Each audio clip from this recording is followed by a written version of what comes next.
अस्सलाम वालेकुम। पुरानी कहावत है कि माँ को अपने बच्चे को ऐसे पालना चाहिए, शेर की निगाह और सोने का निवाला खिलाना चाहिए।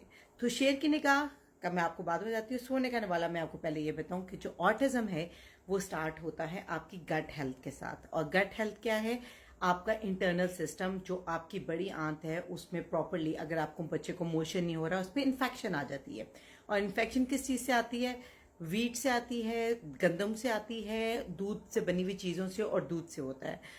80% से ज़्यादा बच्चों को इन्हीं दो चीज़ों के साथ स्टार्ट होती है और बहुत बुरे तरीके से बच्चा रिएक्ट करता है। ये जैसे हम अर्ली स्टेज में अगर इन चीज़ों को रोक लें, यानी वीट को और मिल्क को, तो बहुत सी उसकी जो स्वेरिटी है वो कंट्रोल की जा सकती है। उसका चीखना, चलाना, हाइपरनेस, उसका भागना, दौड़ना, उसके अंदर जो एक एग्रेसिवनेस है, वो ये सब चीज़ें रिलेट करती हैं। और इसमें एक चीज़ और ऐड कर लें, वो है मीठा, वाइट चीनी। आप अपने घर से वाइट शुगर को ऐसे निकाल दें जैसे किसी चोर को निकाल देते हैं, और उसके बाद आप देखें कि ऑटोमेटिकली टाइम के साथ साथ आपका बच्चा कितना बेहतर तरीके से रिस्पॉन्स करने लग जाएगा। मुझे पता है यहाँ पर बहुत से लोग कहेंगे कि हमारे टाइम में तो ये ऐसा नहीं होता था। भाई, आपके टाइम में तो लोग डॉक्टर पे भी नहीं जाते थे, साइकोलॉजिस्ट पे भी नहीं जाते थे। हमेशा ये कहा जाता था किसी के मरने के बाद चंगा पलासी फड़क के मर गया, पता ही नहीं चला। पता इसलिए चला कि कभी डॉक्टर पे गए ही नहीं, किसी को दिखाया ही नहीं, तो किसी को क्या पता कि उसके अंदर क्या चल रहा है। अब क्योंकि डायग्नोसिस होते हैं, दिखाया जाता है, डॉक्टर के पास जाया जाता है, तो ये चीज़ें काउंट की जाती हैं। अब्दुल्ला का डायग्नोज हुआ था तो अब्दुल्ला दो ही चीज़ें खाता था, एक दूध पीता था और एक वीट से यानी गंदम का दलिया खाता था, या वो उसको सिरिलैक में खिलाती थी। डॉक्टर ने कहा ये दोनों चीज़ें इसकी ज़िंदगी से कट कर दे, और मैंने घर आके वो दोनों चीज़ें पकड़ी और डस्टबिन में डाल दी। और वो दिन और आज का दिन, जब वो 3 साल का था और आज वो माशाल्लाह 25 साल का है, मैंने उसको दूध से बनी हुई चीज कभी ना खिलाई और ना मैंने उसकी वीट से रिलेटेड। तो जवान है, ठीक है, सब चीजें उसकी मुकम्मल है, कोई उसका दांत नहीं गिर गए, उसका कोई मुंह में खराबी नहीं होगी।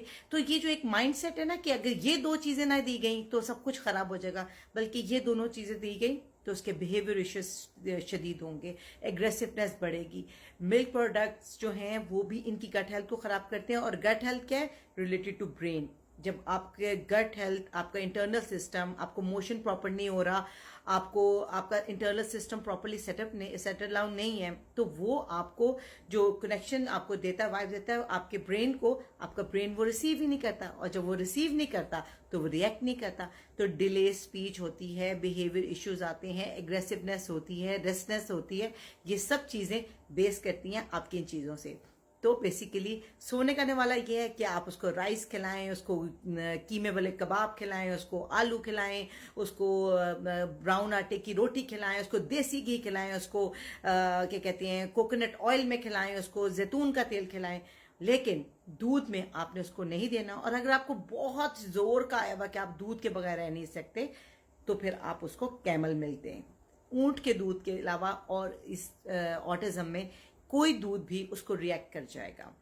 चीनी उसके निकाल दें, उसकी जगह गुड़ दें। वो गुड़ उसके लिए बेहतरीन है, वो आप उसको मीठे के तौर पे दे सकते हैं। ये 3-4 चीजें आप करके देखें। अगर आपके बच्चे में वाकई चेंजेस आती हैं तो आप मुझे अपने कमेंट में जरूर बताइएगा कि वाकई इससे फर्क पड़ा या नहीं पड़ा। लेकिन ये मैंने जो भी चीजें बताई हैं ये अपने एक्सपीरियंस से बताई कि अब्दुल्ला में इन चीजों के साथ उसके बिहेवियर इश्यूज में फर्क आता है। और स्टिल आज भी अगर कभी दादी, नानी, चाचे, मामे प्यार से उसको कहती हैं यार 2 घूंट कोक दे दो, यार 2 घूंट इसको ये दे दो, कोई बात नहीं, आइसक्रीम खाता है इसको दे दो, वो चीज मुझे 1 हफ्ता बर्दाश्त करनी पड़ती है। वो 2 घूंट, वो रोटी का आधा टुकड़ा, वो मुझे 1 हफ्ता बर्दाश्त करना पड़ता है, क्योंकि वो उसको ऐसे रिएक्ट करता है कि उसका सारा सिस्टम जो मैंने सेटल डाउन किया होता है वो दोबारा से डिस्टर्ब हो जाता है। तो आपकी जो मोहब्बत है ना 2 मिनट की, वो माँ के लिए पूरी अगले 5 दिन की एक जो है ना स्ट्रगल बन जाती है। तो अपनी मोहब्बत को इस तरह कीजिए कि बच्चे के लिए वो जिंदगी में एक सुकून रहे। तो हमेशा अपने बच्चे के लिए बेहतर सोचें। और अगर किसी को मेरी इस बात पे एतराज है तो उसको एतराज रहने दे, मैं कुछ नहीं कर सकती। जज़ाक